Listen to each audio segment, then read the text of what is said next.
திருச்சிற்றம்பலம் தினாடுவேசுவனே போற்றி, எந்நாட்டவர்க்கும் இறைவா போற்றி. அங்கையர் கண்ணி உடனவர் சொற்பலிங்கப் பெருமான் திருவடிகள் போற்றி போற்றி. இது அற்புதமான பதிவு.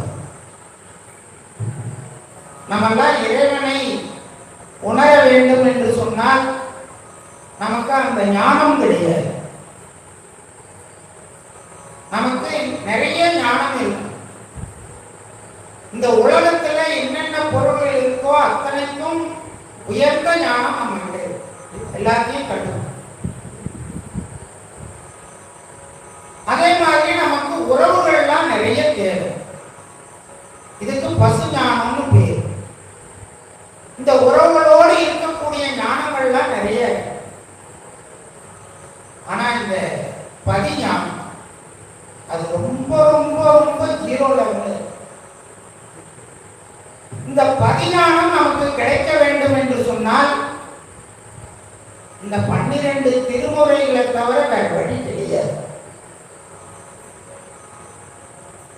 ஒரு பள்ளிக்கூடத்துக்கு மாணவன் போகவே மாட்டேன், மாடு மேய்க்கிறதுக்கு தான் போவேன் அப்படின்னு அழுகிறான்னா நாம அடிச்சு அவனை கொண்டு போயிட்டு படின்னு சொல்லணும். அந்த மாதிரி உலகத்திலேயும் இந்த உறவுகளிலேயும் அடிபட்டு பட்டு நேரம் இந்த மாதிரி பதிகங்களை எல்லாம் பாடுன்னு சாமி நம்மளை திணிக்கிற. எப்படி அந்த கல்வி அறிவு கிடைக்குமோ பள்ளிக்கூடத்துல, அந்த மாதிரி இந்த திருமுறைகளை பாடினாதான் இறைவனுடைய அந்த மேலான ஞானம் நமக்கு கிடைக்கும். சாதாரணமா விலை கொடுத்து எங்கேயும் வாங்க முடியும்.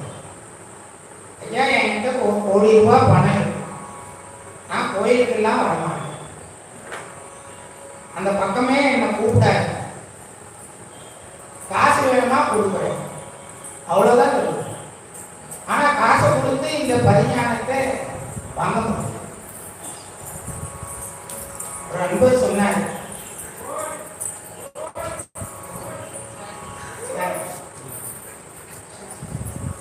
அதாவது சார் இந்த வயசுல என்ன சார் கோயிலுக்கு போறோம்லாம் கேட்குது, இன்னும் கொஞ்ச நாளைக்கு பேரன் குழந்தைங்களோட எல்லாம் ஜாலியா இருந்துட்டு அப்புறமா போலாமே சார், ஏன் சார் அவசரப்படுறீங்க அப்படின்னு கேட்கிறார்.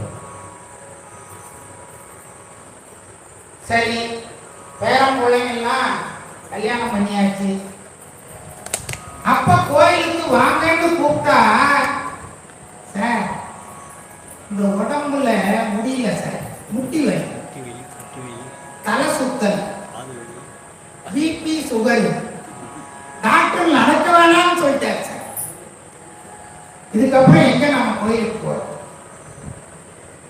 எதுக்காக இந்த உடம்பை இறைவன் படைத்தான்னா, நாவுக்கரசர் அழகா சொல்றார், கால்களால் பயன். முட்டி வலிக்காக இந்த காலை வச்சுன்னு இருக்கிற போய் கோயில சூழா கால்களால் பயன், கைகால் போட்டி தொழில். இந்த கையை வச்சுக்கிட்டு ஏதோ வேலை செய்யற, சாமியை தலைமையில கூப்பி தொழும். இதெல்லாம் அருளாளர்கள் நமக்கு சொல்றது.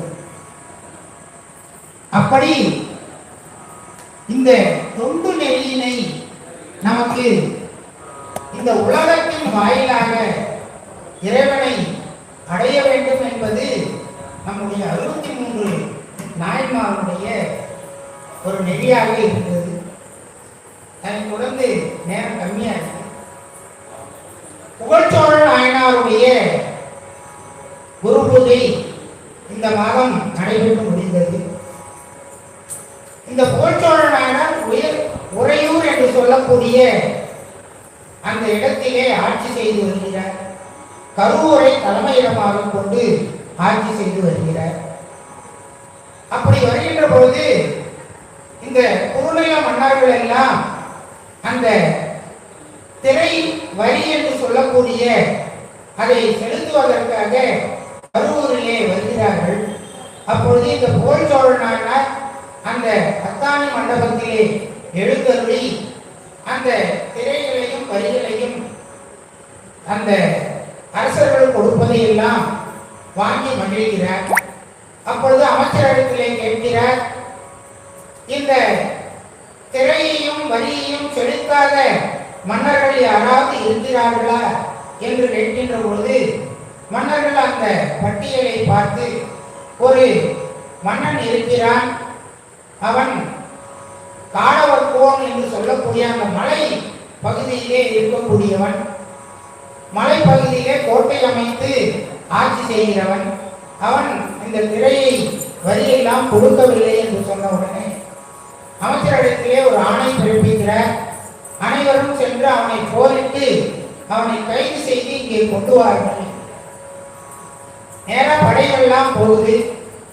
அந்த அரசனை வென்று அந்த நாட்டிலே இருக்கக்கூடிய செல்வங்களை எல்லாம் கவர்ந்து வருகிறார்கள்.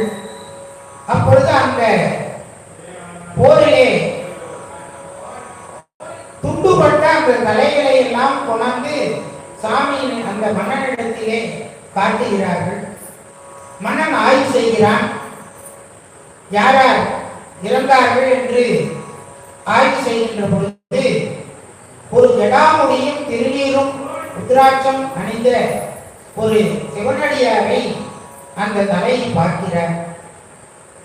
பார்த்தவுடனே இந்த தீங்கு என்னால் நடந்தது என்று முதலில் உறுதி செய்கிறார். அரச அமைச்சர்கள் எல்லாம் எத்தனையோ உபாயங்கள் சொல்கிறார்கள். மன்னா, இதற்கு இந்த உபாயம் இருக்கிறது, இந்த வேதத்தில் இப்படி சொல்லப்பட்டிருக்கிறது, மன்னனுக்கு போரிலே அந்த நியதி இருக்கிறது, யாரையும் கொள்ளலாம் என்கின்ற அந்த நியதி இருக்கிறது, அதனால் நீங்க கவலைப்பட வேண்டியதில்லை என்று சொல்கிறார். இவர் சிவனடியார் மேலேயே பக்தி கொண்டவர், அந்த சிவ வேடத்திலே பக்தி கொண்டவர். அவர் என்ன நினைச்சாருன்னா, இந்த சிவனடியாருக்கு செய்த இந்த தீங்கு என்னையும் தீண்டக்கூடாது, என்னுடைய வம்சாவளியும் தீண்டக்கூடாது என்று உறுதி செய்கிறார். அப்படிதான் திருவாரூரிலே தேர்காலிலே ஏறின தன்னுடைய மகனை செய்த அந்த மனுநீதி சோழன். அப்படி மன்னன் நினைத்த உடனே அந்த அரச பதவியெல்லாம் தன்னுடைய மகனிடத்திலே துறந்துவிட்டு ஒரு தங்கத்தட்டிலே அந்த தலையை எடுத்துக்கொண்டு ஒரு பெரிய நெருப்பிலே மன்னன் சென்று இறைவனுடைய திருவடியை சேர்ந்தார். அதுதான் அவருடைய பணி. கரூரிலே அவர் ஆட்சி செய்கின்ற பொழுது அந்த ஊரிலே சிவகாமி ஆண்டார் இருபத்த நாயனார். அந்த சிவப்பணி முக்கியதன் காரணமாக இருபத்த நாயனார் அந்த பட்டத்து யானையை கொன்றுவிட்டார். கொன்றது யார் என்று வேகமாக மன்னன் வருகிறான் புகழ்ச்சோழன். சிவனடியார் என்று சொன்னவுடனே இவர் தவறு செய்திருக்க மாட்டார் என்று, நீங்கள் யானையை கொன்றது பட்டாது, என்னையும் கொல்ல வேண்டும் என்று தன்னுடைய வாளை நீக்கினாராம். அந்த சிவனடியார் அவருக்கு மேல, ஐயோ ஒரு சிவசிந்தனை உள்ளவரை நாம துன்பப்படுத்திட்டோமேன்னு அந்த வாளை வாங்கி இவரு மாற்றிக் கொள்ள நினைத்தாராம். உடனே இறைவன் அந்த பட்டத்து யானையையும் பாகர்களையும் உயிர்ப்பிக்க செய்து அவர்களை எல்லாம் ஆசி வழங்கினதாக சொல்லப்படுகிறது. இந்த ரெண்டு சரித்திரத்திலேயும் இந்த நாயன்மார் தொடர்பு இருக்கிறது என்பதை கூறிக்கொண்டு, இவர் முக்தி அடைந்த அந்த இடம் கரூர் என்று சொல்லப்படுகிறது. கரூர் ஆணிலை அப்பர் என்று சொல்லக்கூடிய அந்த தலத்து இறைவன் அவருக்கு முக்தி கொடுத்திருக்கிறார். அந்த இறைவனை நாம் முதல் பாடலும் கடைசி பாடலும் பாடி இந்த வழிபாட்டினை நாம் நிறைவு செய்வோம். ரொம்ப நாட்கள்